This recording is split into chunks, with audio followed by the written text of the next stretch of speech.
जी first question आपके सामने है और मैथ्स पेडागोजी में एक छोटा सा जो मतलब हम ये कहेंगे एक नोट है कि इससे एक तो डरना नहीं है, इसको नॉर्मल पेडागोजी की तरह ही लेके चलना है।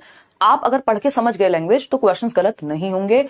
एटलीस्ट जिसका मैथ्स भी वीक है ना वो भी मैथ्स पेडागोजी में 15 में से 10, 11, 12 नंबर तक भी लेकर के आ सकता है। मुश्किल से 2-3 क्वेश्चन ऐसे होते हैं कई बार जो फंस सकते हैं आपके। अदरवाइज थोड़ी सी प्रैक्टिस, मैराथन अगर आपने पहले से देख ली है या मैंने आपको नोट्स शेयर किए हुए हैं वो नोट्स पढ़ लिए हैं फ्री, तो आप आराम से 10-12 नंबर लेकर के आ सकते हैं मैथ्स पेडागोजी में। आज का सेशन आपके अंडरस्टैंडिंग को थोड़ा सा बेटर बनाएगा। तो स्टार्ट करते हैं। अलग अलग जवाब आप लोग अलग अलग दे रहे हैं। डी ऑप्शन कह रहे हैं कई लोग, 46% लोग। तो स्टार्ट करते हैं, समझते हैं। क्वेश्चन नंबर 1 कहता है mathematical thinking is based on, यानी जो गणितीय चिंतन है, मैथमेटिकल थिंकिंग है, वो किस पर आधारित होती है। पहला ऑप्शन है प्रोसीजरल फ्लुएंसी, यानी आप प्रोसीजर्स को फॉलो करने में कितने बढ़िया हैं। बच्चा एक्टिव है क्या प्रोसीजर फॉलो करने में, क्या उसका दिमाग एक्टिव है, क्या उसकी थिंकिंग एक्टिव है, उस लेवल पे नहीं है। फिर भी चलो हम आगे बढ़ेंगे। इंट्यूशन एंड ऑब्जर्वेशन, चलिए कुछ हद तक ठीक है बात। फिर आते हैं लॉजिक एंड ऑब्जर्वेशन, कुछ हद तक ठीक है, बट ये ऑब्जर्वेशन मैथमेटिक्स के साथ उतना फिट नहीं हो रहा। और जब हम नेचर ऑफ मैथमेटिक्स एक टॉपिक है पेडागोजी का, जब आप एनसीईआरटी पढ़ते हैं या जो नोट्स आपको दिए हुए हैं या फिर आप जो एनसीईआरटी ने आपके मैनुअल्स दिए हुए हैं जिसको हम पोजीशन पेपर कहते हैं, जो एनसीएफ ने दिए हुए हैं, एनसीईआरटी ही देता है बेसिकली। एनसीएफ में बस आपको 2 चीजें पढ़नी है इसमें। एनसीएफ 2005 में जो एक सेक्शन है मैथ्स पेडागोजी का वो पढ़ लीजिए, और साथ में पोजीशन पेपर एक मैथमेटिक्स का, हर सब्जेक्ट का होता है एक पोजीशन पेपर एनसीईआरटी के द्वारा दिया गया। इन पोजीशन पेपर्स पे ही बेस्ड है पूरा एनसीएफ।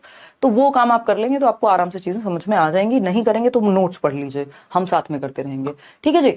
तो अगर हम बात करें तो हमें पता है नेचर ऑफ मैथमेटिक्स, यानी गणित की जो प्रकृति है, या आपने अपने डीएलएड बीएलएड की बुक्स में भी पहला चैप्टर होता है मैथ्स पेडागोजी में जब आपकी क्लासेस चलती हैं, नेचर ऑफ मैथमेटिक्स, यानी गणित की प्रकृति क्या है ना।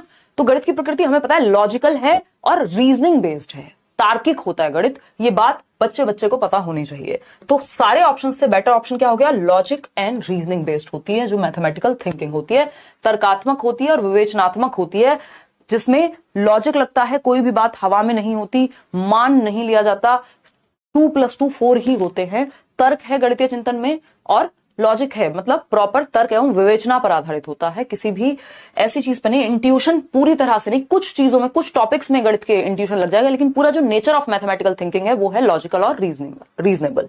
तो D option is the right answer और बेस्ट ऑप्शन है बाकी के 3 ऑप्शन से। अगर आप ये कहें बाकी के 3 ऑप्शन चलो बहुत खराब नहीं है या कुछ हद तक हमें सही लग रहा है, लेकिन जो बेस्ट ऑप्शन है वो डी ऑप्शन है, और बेस्ट ऑप्शन ही हमें आंसर दिलाता है जिसमें बच्चे का जो दिमाग है वो सबसे ज्यादा एक्टिव हमें नजर आए। क्वेश्चन नंबर 2 देखिएगा एक बार। क्वेश्चन नंबर 2 क्या कहता है भाई, तो क्वेश्चन नंबर 2 क्या है, कॉमन सेंस से सॉल्व होने वाले सवाल है। वाइल टीचिंग मल्टीप्लिकेशन, यानी